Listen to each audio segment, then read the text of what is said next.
So welcome to my channel where I mostly muse about the energy side of things. So just like we have scientists, I'm an energist.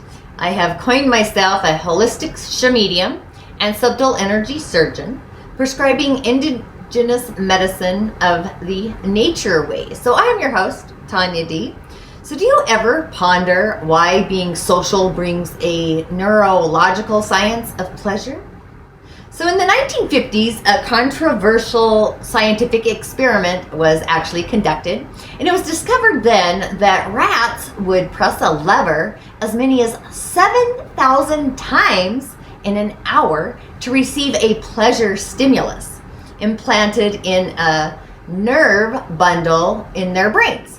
So in a similar study later on, even with more controversy, the same test was done on a human patient who would activate the same pleasure center in his brain by adjusting a knob, to the exclusion of all other life or living cares, social, personal, hygiene, anything else, and so much more. So if pleasure is so addictive, how have human beings adapted to modulating their experience of it? So in today's modern age, opiate use is rampant, among other things. Depression is at an all-time high, or even anxiety, and people will seek ways to mitigate all their pain and increase their pleasure, perhaps more than at any other time in history. But certainly, just as the paleo ancestors have done, just go ahead and ask yourself, were we happier in the Stone Age?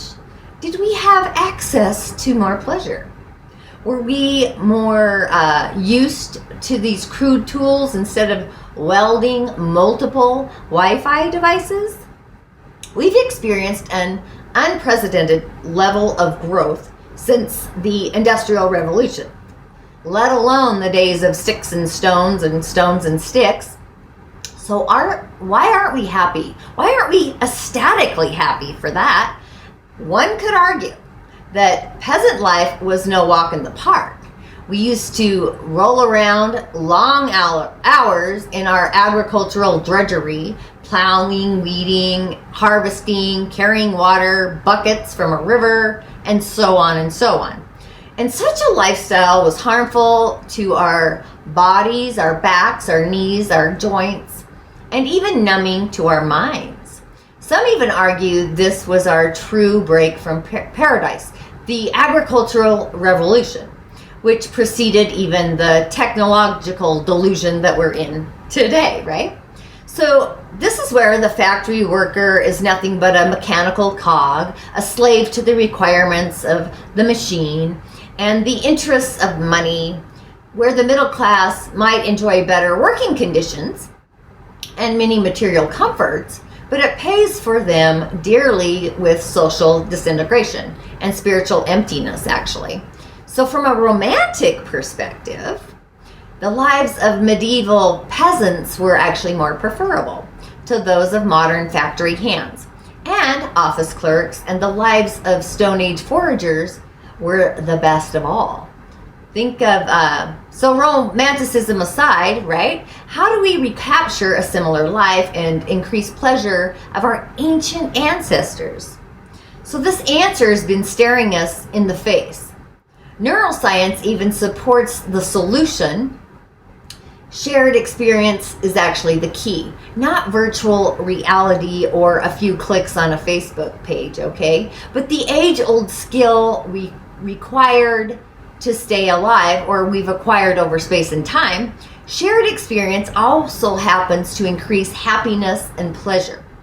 It dumps dopamine in our brains, the very same chemical that rats and people would hit that lever for thousands of times to feel the high that ensues, in contrast to our virtually lived lives in the 21st century.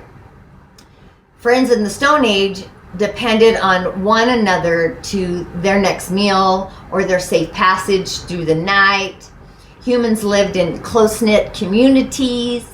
Friends were people with whom you did everything together and with.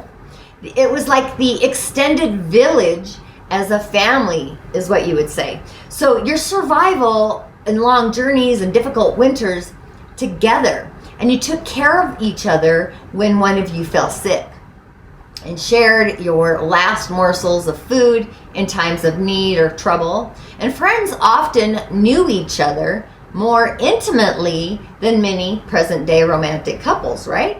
A lot of them profess their undying love for one another or each other. And we cherish our individuality. But we also need to realize that we live in constant relation with others, and that other people play a significant part in regulating our emotional and social behavior. So a single hug from a friend or a loved one changes our physiobiology, like our energy, right? So a single smile, even from a stranger, can brighten our day.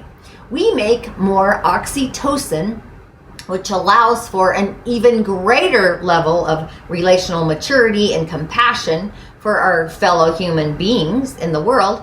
So a single hug can boost our immunity and protect us from disease for up to 24 hours. A neuroeconomist, Paul Zak, says that we need at least 4 hugs a day just to survive. So how does this happen in a virtual reality world? Well, all our relationships take place in this etheric. So to regulate our experience of life and to increase our pleasure, we need to connect more, not protect our small world views in hypervigilance. How can you reach out to others in real time and space today? Can you offer someone a genuine compliment? Can you meet with a friend? Can you give your dog a big slobbery hug? This is what is missing from the modern world. Even our stone-touting ancestors understood this simple principle of connection. So my quest for you this week is to be more loving in your inner world and your outer world, and pay attention to the little things that begin to shift. Maybe even give yourself less social media me time, and go out and connect with nature.